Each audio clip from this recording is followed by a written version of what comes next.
Egaa amma akkuma beekamutti awwaannisni kun akka biyyaalessaatti miidhaa guddaa qaqqabsiisaa jira. Akka bulchiinsa Dirree Dhawaattis ji'a fulbaanaa 21 irraa eegalee awwaannisni kun biyyoota ollaatirraa keessaafuu Somaalilaand fi Somaaliyaa akkasumas Jibuutii irraa ka'uudhaan naannoo keenyaa fi naannoo Somaalee akkasumatti immoo Harargee Bahaatii fi Dhihaa irratti bal'inaan argamee jira jechuudha. Awwaannisni kun eega mul'ate araddaa akka bulchiinsa Dirree Dhawaatti araddaa 26 irratti miidhaa geesse. Kana keessa araddaa 17 irratti miidhaa guddaa kan geesse jechuudha. Araddaalee kaan irratti immoo miidhaa jiddu galaa jechuun ni dandeenya. Akkuma agartanitti arra daawwiin kunis kaabineen wanni baheef araddaa baadiyyaa irratti awwaannisa wajjin wal qabatee balaa qotee bulaa irra qaqqabe kana qaamaan gad bu'ee hubatee xiinxalee ilaalee deeggarsa barbaachisaa ta'uu fi murtii barbaachisaa ta'uu murteessuudhaaf gareen itti aanaa kantiibaatiin hoogganamu gara kilaastara biyya awwaalleetti akkasumatti kantiibaan hoogganamus gara waahilitti waajjira dhaabaa lameeniin kan hoogganamus kilaastara jaldeessaa fi asalsoo irratti argamanii jiranii. Awwaannisni kun eegaa argameefuu keessaafuu akka miidhaan kun guutuutti hin geenye ittisa garaagaraa gaggeessaa turre qaama dhimmi ilaalu wajjin biiroon keenya qindaa'uudhaan hojiiwwan garaagaraa gaggeessaa turre keessaafuu konkolaataadhaan summiin akkatti harcaatu godhaa turre humna namaatiinis bifuma saniin harcaataa turre garuu awwaannisni dhufe kun hedduu baay'ee waan ta'eef humna namaatii ol waan ta'eef to'achuun hin danda'amne akka biyyaattis xayyaara wajjin wal qabatee rakkoon waan jiru jecha xayyaaraan deeggaramuu hin dandeenye. Kanaaf humna keenya ol waan ta'eef miidhaan kun gahee jira jechuudha. Ammas qaama dhimmi ilaaluun keessaafuu ministeera qonnaa wajjin wal dubbachuudhaan yeroo gabaabaa keessatti xayyaarri akka dhufee wantoota biraa irrattis miidhaa akka hin gaggeessine harcaatiin yookaanis summii afuufuun akka godhamuu qabu irratti waliigallee jirra.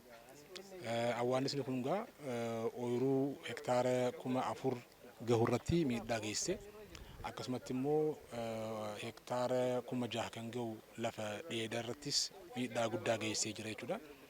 Kanaaf amma gareen tokko dhaabbatee miidhaan ga'e kun ogeessaan shalagamee hagam takkaatu miidhamee midhaan gosa meeqaatu miidhamee abbaa warraa meeqaatu miidhamee kanaaf miidhaa kana booda maaltu godhamuu qabaa kan jedhu pilaanni tokko qophaa'ee kaabineedhaafis qaama dhimmi ilaaluufis federaalaafis erguudhaaf gareen kun hojii eegalee jira. Kilaastara 4 irrattis yeroo gabaabaa keessatti deemee miidhaa kana yeroo gabaabaa keessatti riippoortii kan dhiyeessu ta'a. Wanti guddaan gaa qotee bulaan keenya ilaalcha maxxantummaa akka hin godhanne haga danda'utti wal gargaaruudhaan wal bira dhaabbachuudhaan balaa nurra dhufe kana jalaa bahuudhaaf yeroo kaan daran cimee hojjechuu isaanirraa eegama. Akka mootummaattis kaabineen bulchiinsa Dirree Dhawaadhaa balaa kana ittisuu keessatti gahee isaanii taphachuudhaaf qophiidha. Qotee bulaa keenyaas bira dhaabbannee deeggarsa barbaachisaa ta'etti bakka nurraa eegamutti deeggaruudhaaf itti deemaa jirra jechuudha. Bulchiinsaatti har'aan tana kilaastara 4 irratti hoggansi olaanaa adda qoodachuudhaan kilaastara adda addaa daawwannaa ture.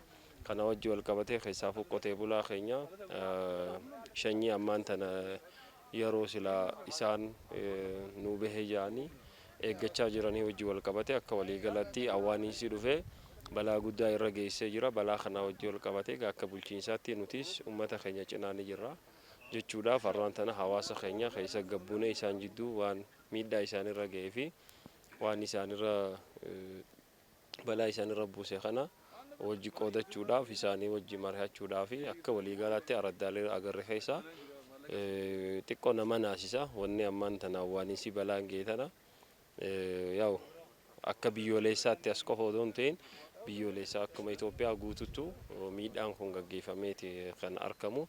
Kanaafuu nutis akka koreetti namuu koree 4 jiru nuti hojii warri deemaa ilaaluu jirus wal qabatee miidhaa maal ga'ee deeggarsa maaliitu barbaachisaa deeggarsa kana godhuuf ammoo ogiin bulchiinsi qaamaan gabbu'ee ilaalee maayirratti booda ammoo ogiin hawaasa keenya cinaa dhaabbachuudhaaf akka waliigalatti walitti dhufnee murtii takka yeroo gabaabduu keessatti kan uummata keenyaan bira geenyu ta'uun mirkaneessuu barbaada. Galatooma.